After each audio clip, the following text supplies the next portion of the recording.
घर की जो बुजुर्ग माता है ना, इनका मन इसलिए तो दुखता है, इनका जो छोरा था ना, वो छोरे के लिए माओं ने कितना काम किया। ला छोरा मैं पानी रख दूं, ला छोरा मैं बाथरूम में ये रख दूं, ला छोरा मैं रोटी ला दूं, ला छोरा मैं ये कर दूं। और वही छोरा शादी के बाद में वो उसके कहने पे चले तो बेचारी माओं का हृदय ऐसा रोए, मेरा छोरा के लिए मैं आगे आगे करती थी और ये जब से आई है ना, पूरा गुलाम बना के रख दिया इसने, पूरा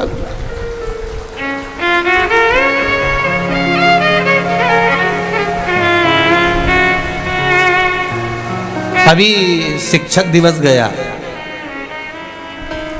तो हमारे यहाँ पर वो किसी ने मैसेज कर कर बोला कि आपके यहाँ से शिक्षक दिवस पे आपने बधाई नहीं दी।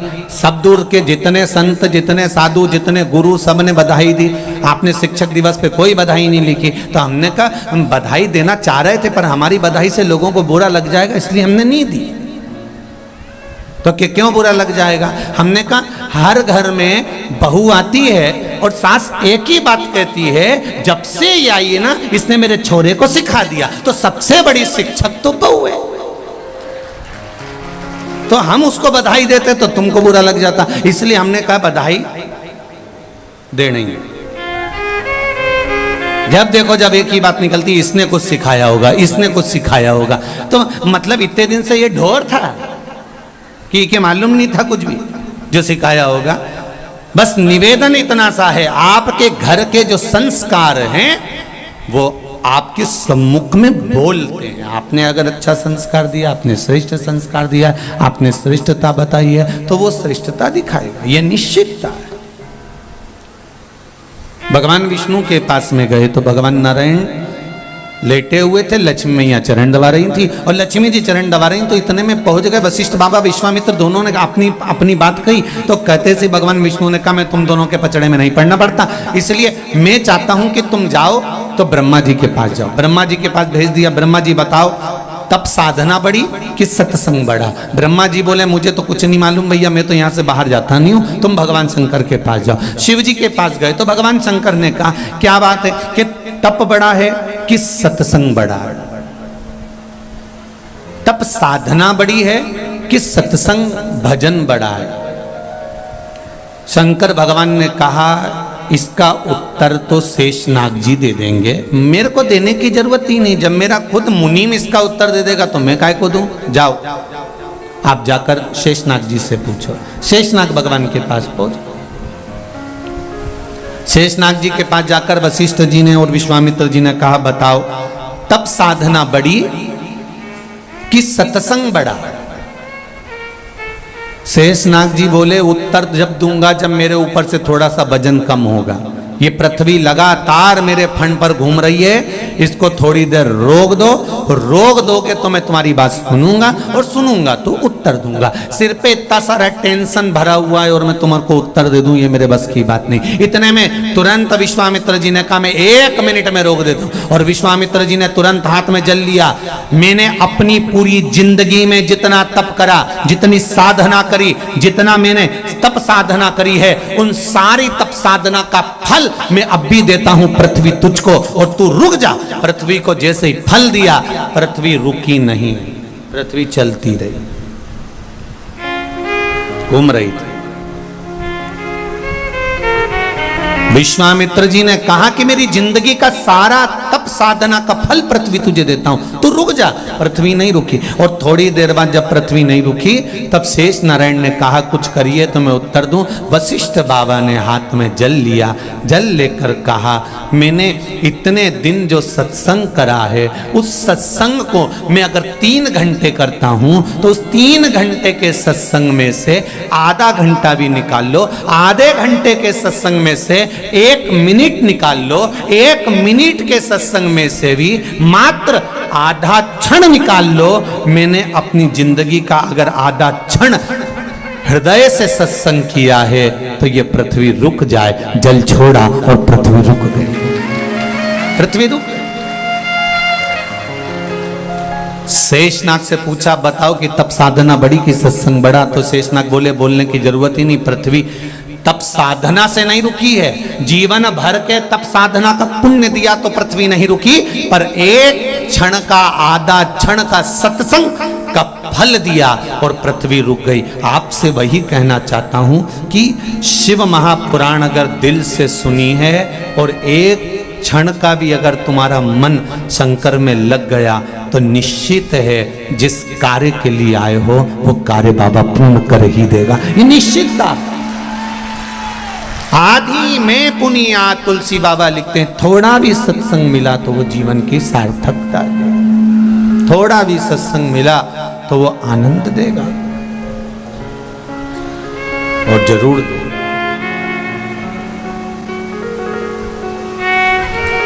महाराज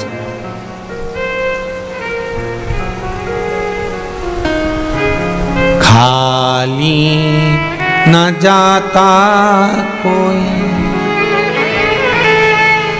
दर से तुम्हारे, खाली न जाता कोई दर से तुम्हारे, मैं भी खड़ा हूँ नन्ही बाहें पसारे, मैं भी खड़ा हूँ नन्ही बाहें पसारे। अपने हृदय से लगा लो, लगा लो, गिरा जा रहा हूँ, उठा लो, उठा लो, प्रभु अपने दर से अब तो न टालो, गिरा जा रहा हूँ, उठा लो, उठा लो। हे भगवान, तुम्हारे दरबार से कोई खाली नहीं गया तो मैं कैसे जा सकता, कैसे पहुंचूंगा।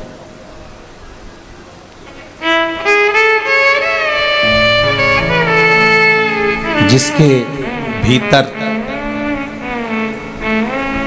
भक्ति का बल बढ़ जाता है उसके अपने आप कार्य सिद्ध हो जाते हैं। बस भक्ति के बल को बढ़ाना पड़ेगा। सम्मान संसार के लोग देते हैं और अपमान भगवान देता है कि उसको अपनी ओर खींचने के लिए। मीराबाई को कितने ताने दिए गए, अपशब्द बोला गया, ताने दिए, आड़ा टेढ़ा बोला। संत नामदेव जी को बोला, तुकाराम जी को बोला, रामकृष्ण परमहंस को बोला, चैतन्य महाप्रभु जी को बोला, श्रीमद वल्लभाचार्य, श्री रामानुजाचार्य, चार्य निम्बार्काचार्य, जितने भी भारत भूमि के बड़े बड़े संत हुए, लोगों ने इनको अपशब्द कहे और कहते रहे, कहते रहे।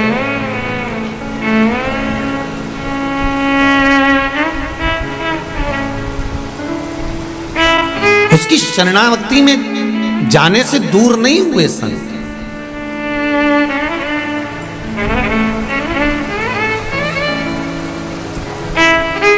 कई लोग कहते हैं गुरुजी, हमारे गुरुजी कहते हैं कि भगवान के सामने हाथ फैलाकर कभी नहीं मांगना चाहिए।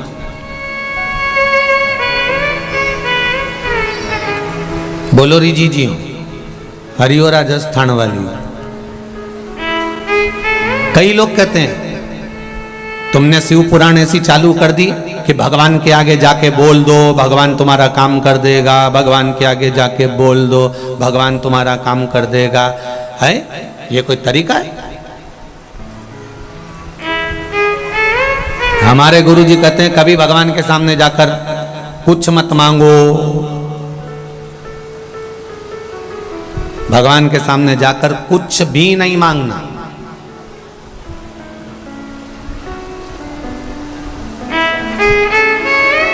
हमने कहा तुम्हारे गुरुजी कहते हैं तो वैसा कर लो, उसमें क्या दिक्कत है? सही है कि गलत है?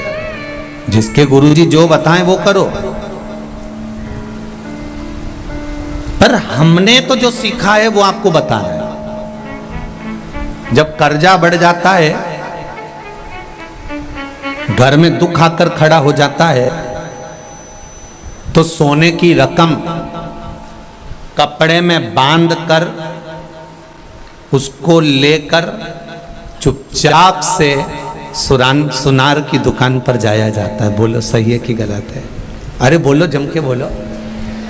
सोने की रकम सुनार की दुकान पर कब जाती है? अपने घर की रकम दुकान पर जब जाती है जब दुख आता है। नहीं तो कोई अपनी रकम को दुकान पर लेकर नहीं जाता। उसी तरह ये शरीर और ये मन भगवान की शरण में जब जाता है जब दुख आता है।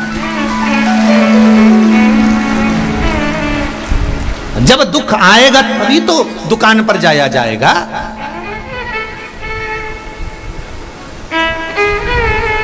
सोने की रकम, घर की रकम, अलमारी की रकम सुनार के यहां ऐसे नहीं जाती है, दुकान पर ऐसे ही नहीं पहुंच जाती है। अपने घर की रकम अगर दुकान पर जा रही है तो समझना कि दुख कितना बड़ा होगा।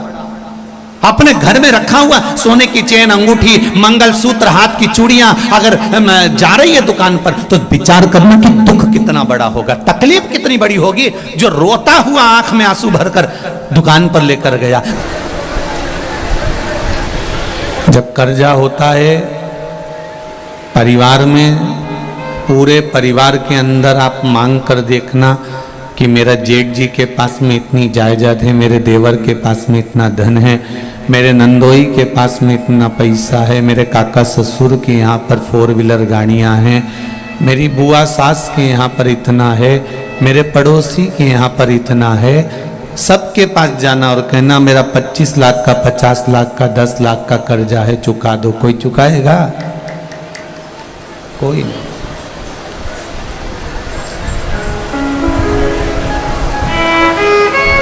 ताऊ, काका, चाचा, बुआ, फूफा, मामा, नाना, नानी, रिश्ते, कुटुंब, कबीले, ये जितने मिले हैं हमको, ये हमारे पूर्व के संबंधों को निभाने के लिए मिले।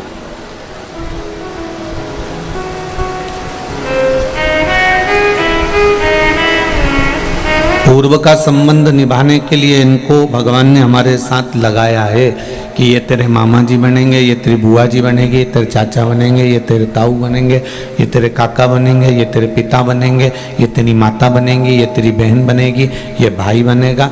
ये सब पुरानी प्रतिक्रिया जो हमने करी है, पुराना कर्म जो हमने करा है, उस कर्म के अनुसार हमको भोगने के लिए, और इनसे हमने कुछ लिया होगा तो इनको लौटाने के लिए, ये सब हमारे कर्ज को चुकाने के लिए आए हुए हैं महाराज। ये दूसरा कर्म न करने के लिए नहीं आए।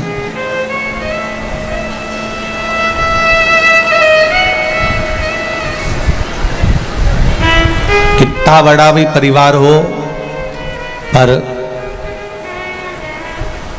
दुख की घड़ी में कोई खड़ा नहीं मिलता।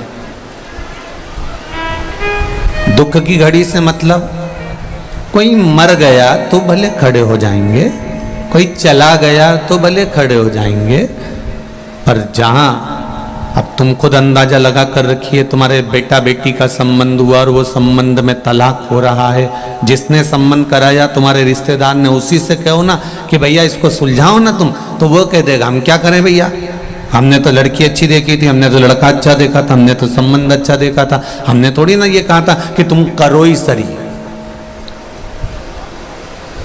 अब जिसने संबंध जुड़वाया है, जिसने संबंध बनवाया है, रिश्ते नाते दिखाए हैं, वो भी कह देता है कि हमारा कोई लेन देन नहीं, अब तुम जानो, तुम्हारा काम जाने। अदालत में उसको बुलाया भी जाता है तो वो कह देता है मेरा तो काम था संबंध कराना, मेरे को अच्छी लगी लड़की, मुझे अच्छा लगा लड़का, तो मैंने करा दिया। अब उसमें मुझे क्यों बीच में भरमा रहे हो, मैंने कुछ नहीं करा। कोई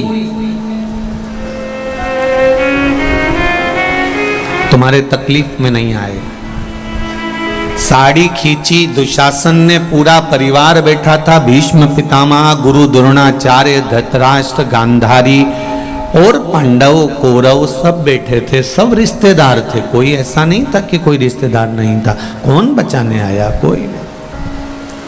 साड़ी के समय पर भी वो द्वारका का नाथ बचाने आया था, तो नाड़ी के समय पर, अंत समय में जब प्राण छूटेंगे वेंटिलेटर पर जीव पड़ा रहता है, आईसीयू में पड़ा रहता है, डॉक्टर अपना काम करेंगे, सिस्टर समय समय पर आकर दवाई दे देगी, परिवार वाले पैसा लगा देंगे, खूब जांचें करवा देंगे, धन लगा देंगे, पर भोगना तो इस शरीर को पड़ेगा ना, भोगेगा तो शरीर।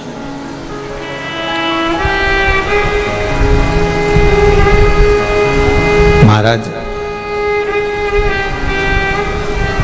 मन साफ तो सब कुछ माफ, और मन काला तो क्या करेगी रुद्राक्ष की माला। विचार करिएगा जरा। अगर मन साफ है तो सब कुछ माफ है, और अगर मन काला है तो क्या करेगी रुद्राक्ष की माला। कितने भी रुद्राक्ष पहन लो, कितनी बड़ी बड़ी भी माला पहन लो, वो रुद्राक्ष की माला फिर कोई असर नहीं दिखाएगी। एक मुखी रुद्राक्ष और एक मुखी मनुष्य मिलना बहुत कठिन है महाराज। एक मुखी रुद्राक्ष भी नहीं मिलता और एक मुखी मनुष्य भी नहीं मिलता जो अपनी बात पर टिका रहे, अपनी बात पर अड़ा रहे कि हाँ ये होगा।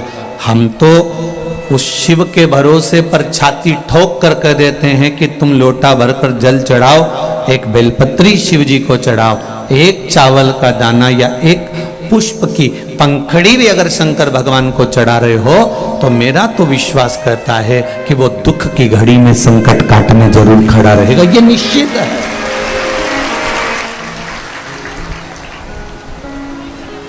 उसको दिखावा नहीं चाहिए, उसको ढोंग प्रपंच नहीं चाहिए, उसको ये सारे दिखावे से, सारे ढोंग से कि मैं ये बहुत त्रिपुंडा लगा लूं, बहुत लंबे बाल बढ़ा लूं, या मैं बहुत फैशन कर लूं, या मैं बहुत सारी माला धारण कर लूं तो भगवान मुझे मिल जाएगा, ऐसा नहीं है।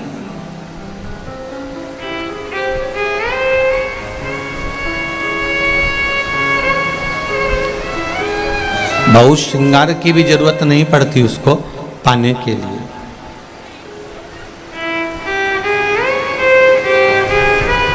उसको पाने के लिए बहुत ज़्यादा श्रृंगार भी नहीं चाहिए, उसको पाने के लिए बहुत कपड़े भी नहीं चाहिए, उसको पाने के लिए बहुत सारा आभूषण भी नहीं चाहिए। उसको पाने के लिए तो केवल तुम्हारा निर्मल मन चाहिए। तुम किसी के प्रति गलत सोचो ना, व्यर्थ विचार करो ही ना।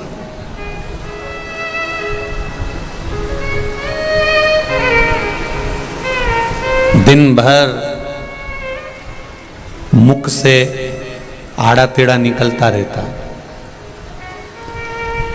ये जितने बैठे हो ना तुम आस्था चैनल पर, फेसबुक, यूट्यूब या इस सालासर की भूमि पर, कोई भी हो, कोई भी बैठा, दिन भर हमारे मुंह से, हमारे मुख से बहुत सारी बातें निकलती है, बहुत सारे शब्द निकलते हैं, किसी के लिए अच्छा, किसी के लिए बुरा, किसी के लिए भलाई का, किसी के लिए बुराई का। हम विचार करें जरा, दिन भर व्यस्तता की जिंदगी में थोड़ा सा समय अगर हमने भगवान के लिए निकाला है तो क्या परमात्मा हमारे दुख काटने के लिए समय नहीं निकालेगा?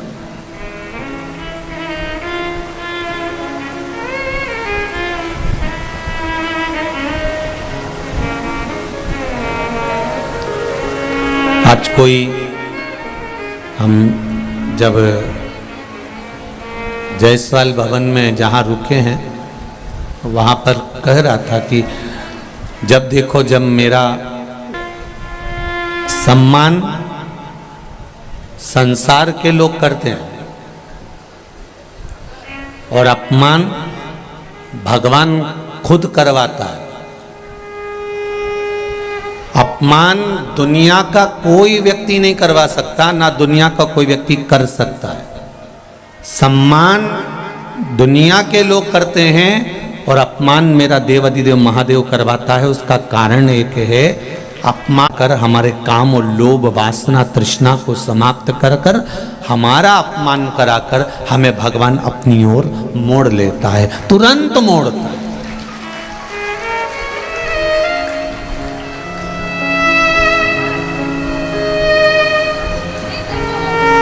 तुरंत मोड़ता है।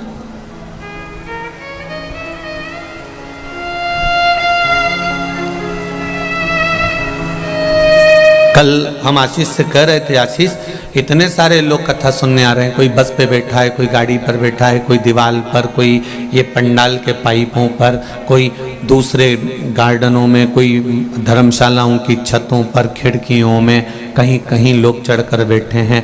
हमने कहा बड़ी मुश्किल से तो कथा मिलती है इनको, और उस बीच में भी कैमरा इनकी ओर जाता है तो ये लोग हाथ हिलाने लगते हैं, इनका ध्यान शिव जी से हट जाता है। हम चाहते हैं कि तुम 3 घंटा बाबा का भजन करने आई हो तो टीवी या कैमरे पर तुम्हारा स्मरण नहीं, तुम्हें शंभू पर स्मरण करना है कि ये झोली भर कर लेकर चलेगा।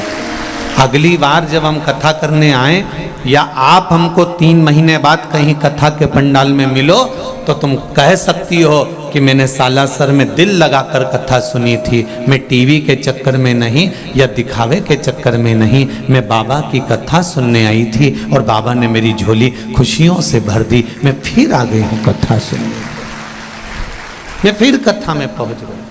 कितनी आस और विश्वास के साथ पहुंचे हो आप।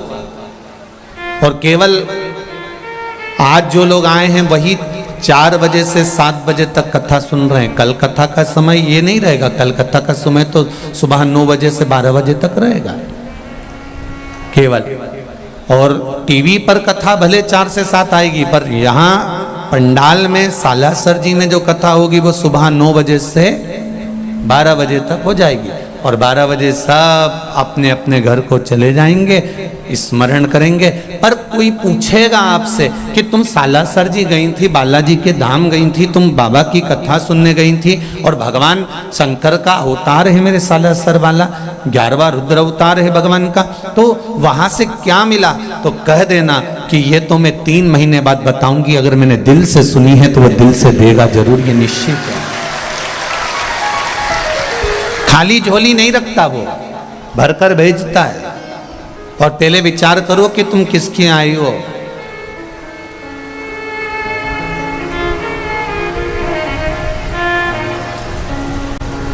तैतीस कोटि देवी देवताओं के ये देव हैं और मेरे देवों के भी देव महादेव हैं। इंद्रदेव से पूछा जाए कि तुम्हारे दादाजी कौन है तो कहते हैं शंकर जी। ब्रह्मा जी से पूछा जाए तुम्हारे दादाजी कौन है तो शंकर जी, क्योंकि भगवान विष्णु के पिता भगवान शिव और भगवान विष्णु की नाभि से निकले हैं ब्रह्मा, तो ब्रह्मा जी के तो दादा भगवान शंकर हुए। 33 कोटि देवताओं के भी दादा परदादा ऋषि संत मुनि साधक उपासक, इन सब के पुण्यों के भी पुण्य हैं, पूर्वजों के भी पूर्वज हैं, तो वो शिव है, वो शंकर है। और कोई बच्चा किसी बच्चे को दादाजी की गोद में बिठा दीजिए, दादी की गोद में बिठा दीजिए, दादा की गोद से जब बच्चा उठता है तो कुछ ना कुछ लेकर उठता है।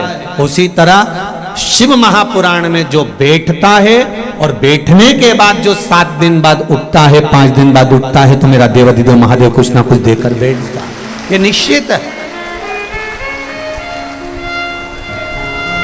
आप चित्त से, मन से, वृत्ति से, हृदय से आप उसका भजन करो, तो आप उसको अपना पाने का प्रयास तो करो।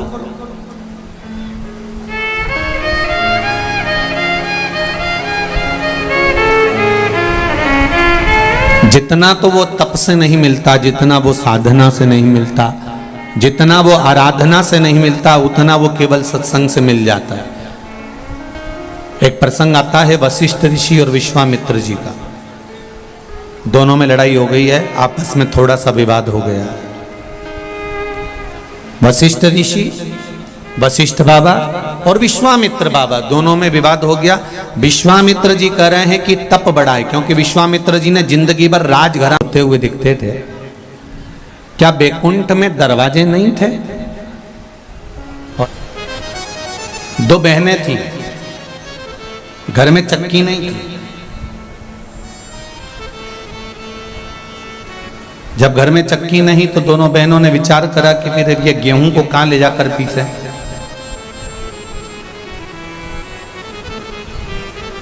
किसी पड़ोसी के यहाँ गया,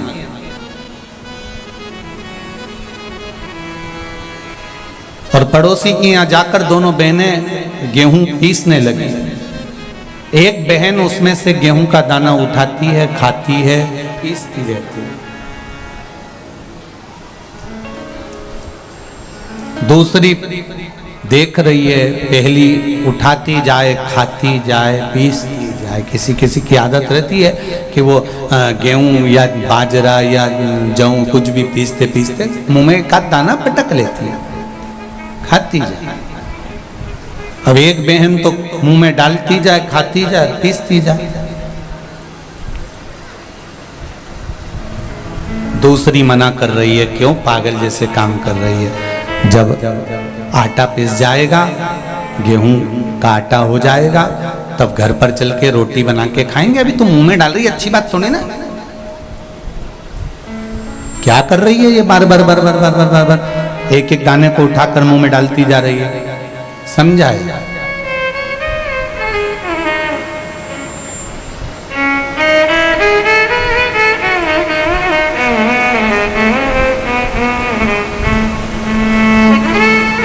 अब जिस गांव में ये दोनों बहनें रहती थीं, दोनों गेहूं पीस रही थी, आटा बना लिया, एक खाती रही, पीसती रही, दूसरी उसको समझाती रही। उसी गांव में कबीरदास जी रहते थे,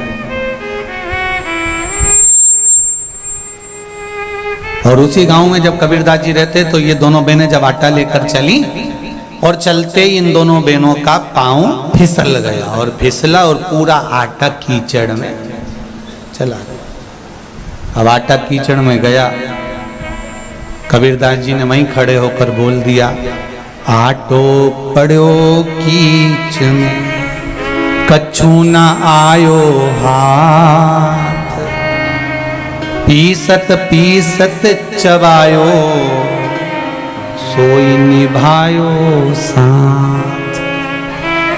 अब कबीरदास जी लिख रहे हैं कि आटो पड़ो कीच में और कछु न आयो हाथ, और पीसत पीसत जो चबायो वही दियो साथ। शिव महापुराण में यही कह रही है कि भगवान के लिए अलग से समय निकालने की जरूरत नहीं है। अपनी चलती हुई जिंदगी में, चलती हुई चक्की में, चलते हुए समय में भगवान के नाम का दाना मुख में डालते चलो, कब जीवन निकल जाएगा और ये जीवन कब खप जाएगा, कोई भरोसा है क्या? और कई लोग इंतजार में बैठे हैं, अभी तो बचपन है, जवानी आएगी जब भजन करेंगे। अभी जवानी है, अधेड़ी आन दो जब भजन करेंगे। अभी अधेड़ी है, बुढ़ापा आन दो जब भजन करेंगे। उम्र का तुम्हारे को मालूम है कि तुम इतने साल में ही मरोगे? कोई जीवन का ठिकाना है क्या कि कब मर जाओगे?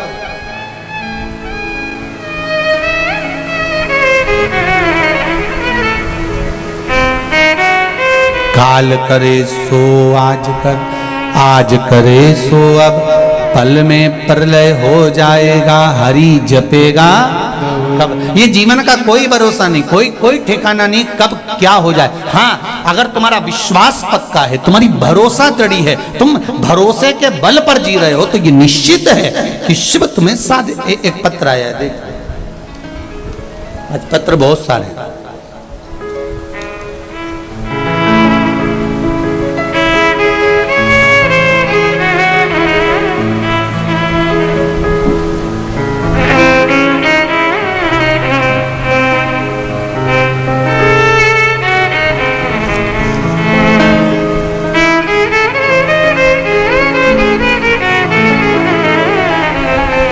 बनवारी लाल जी सेन सीकर से हूँ गुरुजी।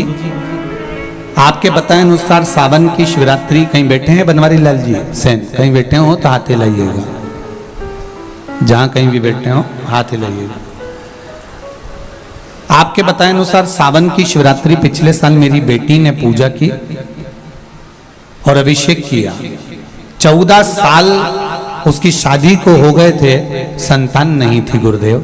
14 साल के बाद मई के महीने में 2022 को मेरी बेटी के घर संतान हुई है। मैं बाबा को धोख लगाने आया हूं।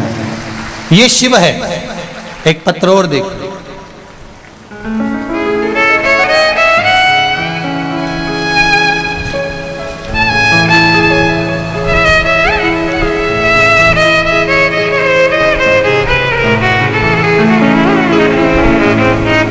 सुनीता सैनी, सुनीता जी सैनी अलवर से आई हैं, कहीं बैठी हो तो हाथ हिलाइएगा। आप ही हैं, दोनों हाथ हिला दो। श्री शिवाय नमस्तुभ्यम। बाबा 6 महीने से किडनी और लीवर की बीमारी थी, जयपुर का इलाज चल रहा था, लेकिन क्रिएटिनिन बढ़ते ही आ रहा था। किडनी लीवर दोनों डैमेज हो गया। डॉक्टरों ने कहा कि डायलिसिस आ सकता है। क्रिएटिनिन बढ़ते ही चले जा रहा था, थम नहीं रहा था। गुरुदेव बहुत दुखी हो चुके थे, खून भी 5 से 6 यूनिट रह गया था। मुझे बहुत चक्कर आते थे, शुगर बीपी थे। मुझे मेरी मम्मी और मेरे पड़ोसन ने, आंटी ने बताया कि भोले बाबा पर जल चढ़ाना, शिव महापुराण की कथा टीवी पर आती है, दिल से सुनना। मैंने जल चढ़ाना चालू करा। उन्होंने कहा बेलपत्री चढ़ाकर लाकर खाना भी चालू करना और पानी पीना भी। बेलपत्र खाना भी शुरू किया। बाबा 2 महीने से बेलपत्री पर शहद वाला प्रयोग भी कर रही हूँ और बाबा की कृपा से मैं बिल्कुल ठीक हो चुकी हूँ और मैं दवाई खाना बंद कर दी। श्री शिवाय। आराम है आपको? बस बाबा की कृपा हो। श्री शिवाय नमस्तुभ्यम। अब मेरी किडनी और लीवर डॉक्टर को जांच कराई है, काम करना चालू कर दिया है और किडनी लीवर जो डैमेज था वो भी बाबा की कृपा से अब चल भगा। बैठो बेटा। श्री शिवाय नमस्तुभ्यम। बाबा की कृपा। शंभो।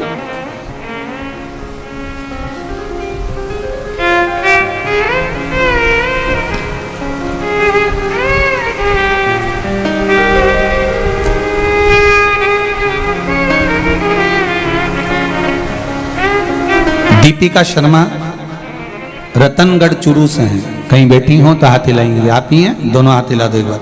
श्री शिवाय नमस्तुभ्यम। भजन की लाइन बहुत सुंदर लिखी है दीपिका जी आपने। भोले बाबा दया करना,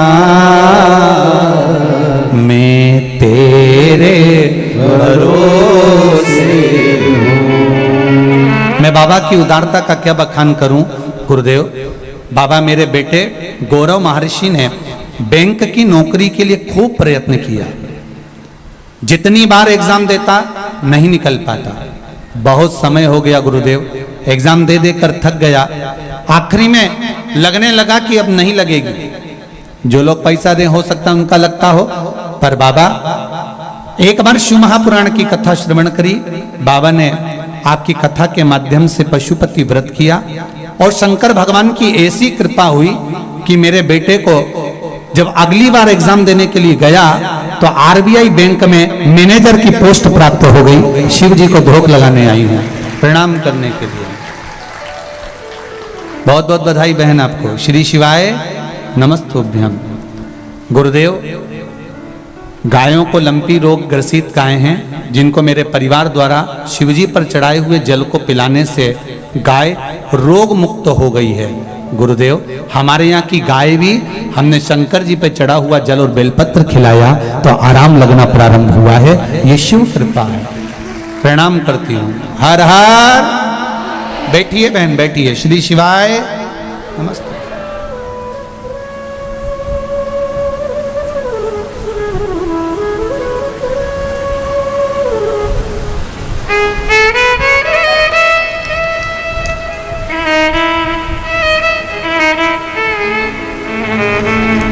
बहुत सारे पत्रों का स्मरण है, पर समय का अभाव है। आप अपने दिल से, हृदय से, चित्त से ये सारे पत्र जितने भी हैं यहीं रखे होंगे। इनमें इनके नाम भी रहते हैं, नंबर भी रहते हैं, फोन नंबर भी रहते हैं। हम हमेशा कहते हैं कि ये पत्र आपके पास में ही रहते हैं। ये व्यासपीठ के पास में या पीछे रख दें, जगह नहीं होती है, आप कभी भी पढ़ सकते हो। इन पत्रों का मूल है कि आपका विश्वास, आपका भरोसा। श्री शिवाय नमस्ते। बैठो बैठो, अभी अभी माइक दे लेंगे, बैठो। आपका विश्वास मूल है, और जिस भरोसे के साथ, जिस विश्वास के साथ, जिस दृढ़ता के साथ आप परमात्मा का भजन करते हो, वो सुनता चलो। 1,83,99,999 के बाद जो मिला है, ये मनुष्य का शरीर बड़ा विचित्र है, अंतिम बिंदु है, आखिरी। और इसमें इतना हमें फालतू के प्रपंच में नहीं पड़ना। घर में रहो, परिवार में रहो, कितना भी झगड़ा हो, कभी लड़कर अपने मायके नहीं जाना, कभी लड़कर मत जा। इनकी छाती पे मूंग धलो पर मत जा। नहीं जाऊंगी, जा। कोई कितना ही झगड़ा करे, सास कह भी देते हो तो तू तेरे पिताजी के पास जा, तू अपने बाप के घर जा। नहीं जाऊं, मैं तो शादी करके यहीं है, और यहीं रहो, और जितना ज्यादा लड़ाई झगड़ा हो उतनी जोरदार रोटी में घी डाल के खाओ, क्योंकि लड़ने के लिए फिर एनर्जी भी तो चाहिए। तो तुम तो अच्छा खाओ और फिर दूसरे दिन तैयार होके फिर बैठ जा। ला, पर नहीं जाऊंगी मायके तो नहीं जाऊंगी, जा। पहले का जमाना था कि लड़के मायके चले जाते थे, नहीं जाऊं मैं तो, जा। सियोर वाला महाराज ने मना करा, साला सर जी में बोला था, मैं नहीं जाऊंगी। वो कितना ही कहे कि मैं तेरा सामान रख दूं, पैक करके छोड़ आऊं, नहीं जाऊंगी, जा। और अगर वो बाहर छोड़ भी दे तो शाम को जब गाय भैंस अपने घर जाए तो उसकी पूंछ पकड़ के अंदर चली जाओ, और वो बोले क्यों आई, कि ना मैं तो आई नहीं रही थी, भैंस ली आई, मैं थोड़ी ना रही, तुम तो पहुंच जाओ।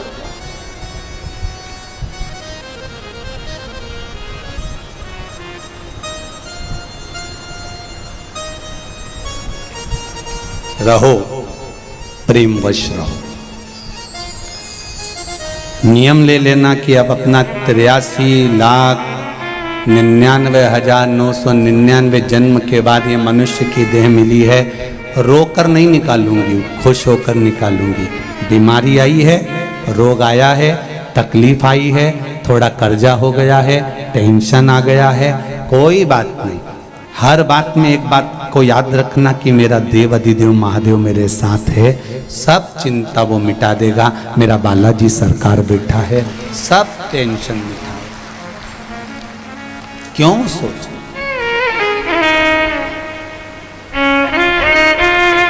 किसके लिए? महाराज, मान सम्मान दुनिया देती है, अपमान मेरा देव देता है। इसलिए देता है कि वो अपनी ओर उसको मोड़ लेता है। थोड़ा थोड़ा कोई कभी आड़ा टेढ़ा बोल दे तो गुस्सा नहीं होना, बहुत सोचना कि भगवान ने अपनी ओर खींचा।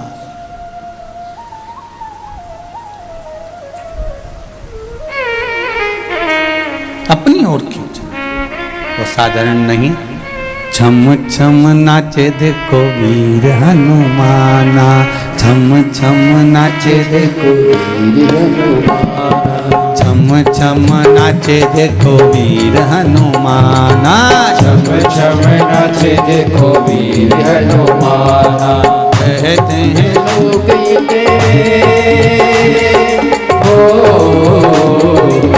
कहते हैं लोग इन्हें राम का दीवाना। छम छम छम नाचे देखो वीर हनुमाना, छम छम नाचे देखो वीर हनुमाना। कहते हैं लोग इन्हें कहते हैं लोग इन्हें राम का दीवाना। छम छम छम नाचे देखो वीर हनुमाना, छम छम नाचे देखो वीर हनुमाना।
नाचे, पाँव में घुंघरू बांध के नाचे, हाथों में कंजरी बांध के नाचे, हाथ में कंजरी बांध के नाचे। राम जी नाम इन्हें प्यारा लागे, राम जी का नाम इन्हें प्यारा लागे। राम जी ने देखो राम जी ने देखो इन्हें खूब पहचाना, छम छम छम छम नाच देखो वीर हनुमाना, छम छम नाच देखो वीर हनुमान। कहते हैं लोग इन्हें कहते हैं लोग इन्हें राम का दीवाना, छम छम नाच देखो वीर हनुमाना, छम छम नाच देखो वीर हनुमाना।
कीर्तन होता श्री राम का, जहाँ जहाँ कीर्तन होता श्री राम। लगता है पहरा हनुमान का, लगता है पहरा हनुमान का। और राम जी के चरणों में राम जी के चरणों में इनका ठिकाना, छम छम नाच देखो वीर हनुमाना, छम नाच देखो वीर हनुमाना, छम नाच देखो वीर हनुमाना, छम नाच देखो वीर हनुमाना। ओ राम राम सिया राम, राम राम सिया राम, राम राम सिया राम, राम राम सिया राम।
गोरी जाए, नाच नाच नाचती राम गोरी जाए, बनवारी मेरा गाई जाए, बनवारी मेरा गाई जाए, भक्तों में भक्त बड़ा हो, भक्तों में भक्त बड़ा, चम चम चम चम नच देखो वीर हनुमाना, चम चम नच देखो वीर हनुमाना, चम चम नच देखो वीर हनुमाना, चम चम नच देखो वीर हनुमाना। कहते हैं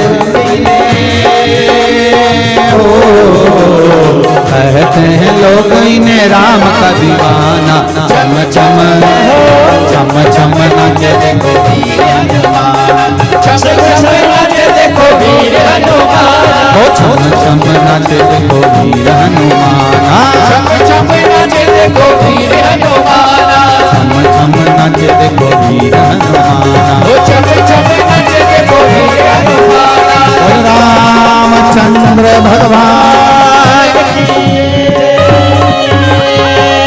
हर हर महादेव है। अपनी जगह पर बैठकर भगवान शंकर के मूल मंत्र का स्मरण करेंगे, भगवान शिव के मूल मंत्र का जाप स्मरण करें। श्री शिवाय नमस्तुभ्यं, श्री शिवाय नमस्तुभ्यं, श्री शिवाय नमस्तुभ्यं, श्री शिवाय नमस्तुभ्यं, श्री शिवाय नमस्तुभ्यं। भोला सब दुख काटो मारा, ओ भोला सब दुख काटो मारा। मरने के बाद डीपी बदल रही है क्या? अरे बोलो तो सही। फिर एक जैसा फोटो इतना बड़ा फ्रेम में, माला पूड़ी और खीर चिपकी हुई और तुम पल्लू लेके मुस्कुराती हो। इससे ज्यादा कुछ नहीं जीवन। जिंदा हो तब तक डीपी बदलते रहो, मरने के बाद तो एक फोटो डीपी पर फिक्स हो जाएगा और वो भी छोरा छोरी लगाएंगे तो लगाएंगे, नहीं तो कौन लगा रहा तुम्हारा फोटो। इतनी शान से जियो मारा छोरा मारा छोरा। मरने के बाद इतने बैठे हो, तुम में से कौन है जो श्राद्ध में अपने डीपी पर अपने दादा परदादा का फोटो लगा दिया? जब उनका नहीं लगाया तुमने तो तुम्हारी औलाद तुम्हारा लगाएगी। अरे जी जाने दो रही राजस्थान वाली हो।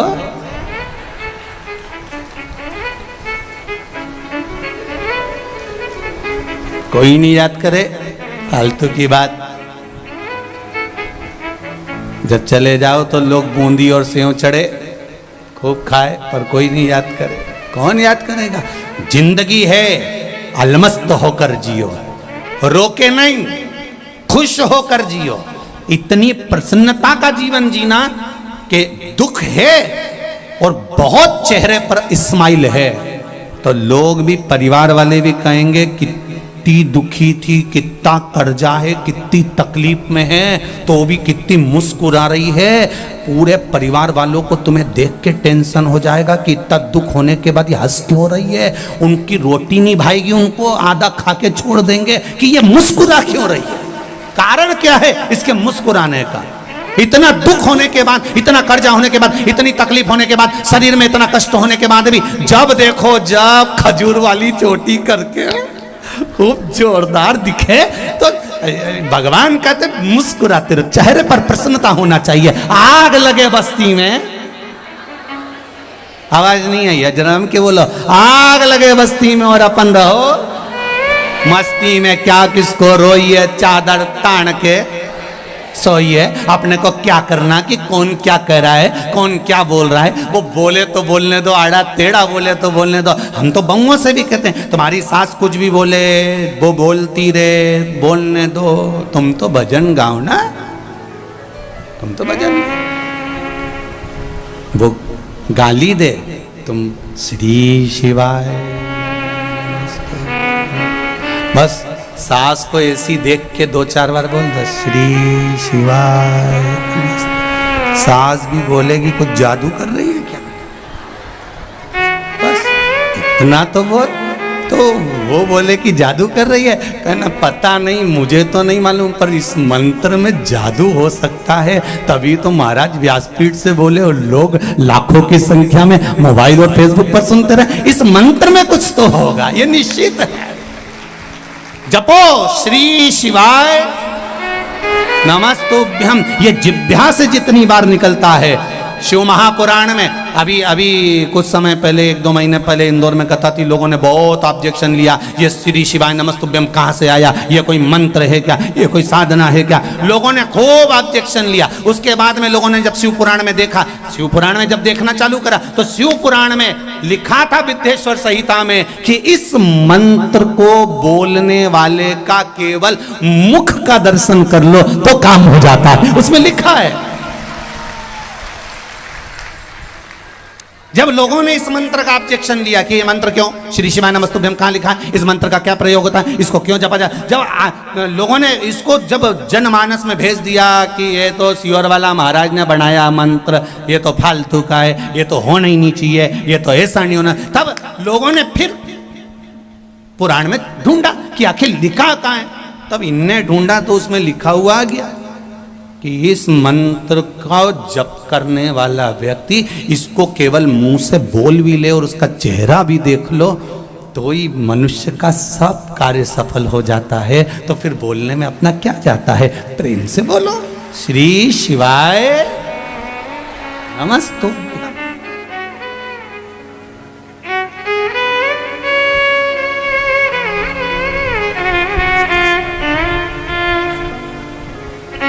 स्मरण है उसमें।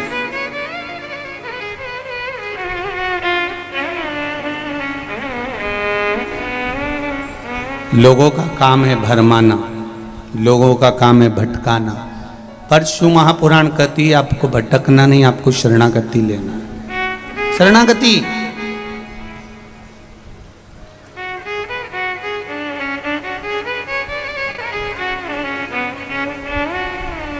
विभीषण लंका में रहते थे,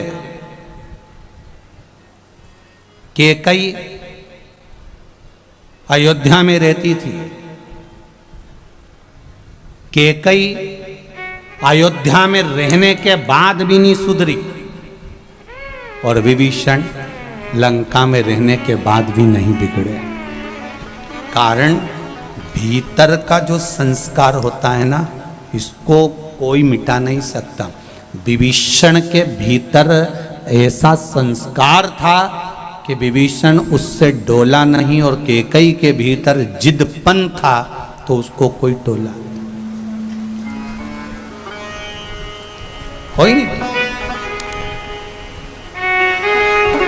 आज हिंदू सनातन धर्म के जितने त्योहार आते हैं, हिंदू सनातन धर्म की होली आई तो लोगों ने कहा पानी बचाओ, रंग मत लगाओ।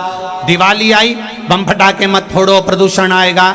नवरात्रे आए, गरबा मत खेलो, ये हो जाएगा, वो हो जाएगा। जितने सनातन धर्म के त्योहार आते हैं उसमें कहीं ना कहीं हम उसको रोकने का प्रयास करते हैं, बल्कि प्रयास अपने मन के कंट्रोल पर होना चाहिए। जब विभीषण लंका में नहीं बिगड़ सकता, कैकेयी अवध में नहीं सुधर सकती, हमारा मन का कंट्रोल होना चाहिए। हम जाएं गरबा खेलने, हम जाएं होली खेलने, हम जाएं दीपावली मनाने के लिए। सनातन धर्म के त्योहार आए उसको उत्साह से मनाना चाहिए, उसको उमंगता से मनाना चाहिए, और अपने मन पर कंट्रोल रखना चाहिए कि हम कहीं गलत संगत में तो नहीं जा रहे। हमें हमारे माता पिता ने भेजा है, हमारे माता पिता ने हमको भेजा कि जाओ तुम, ये होली का त्यौहार है, ये दिवाली का त्यौहार है, ये गरबे का त्यौहार है, ये त्यौहार आया है, तुम अच्छे से मनाओ। रक्षाबंधन का त्यौहार है, हमारे माता पिता ने जब विश्वास रखकर भेजा है तो हमारे माता पिता के विश्वास को हम तोड़े ना, बस इतना स्मरण होना चाहिए। बाकी का त्यौहार कोई भी हो सनातन धर्म का, उसे दिल से मनाना चाहिए। जितनी उमंगता से मना सकते उतनी उमंगता से मना, उतनी उमंग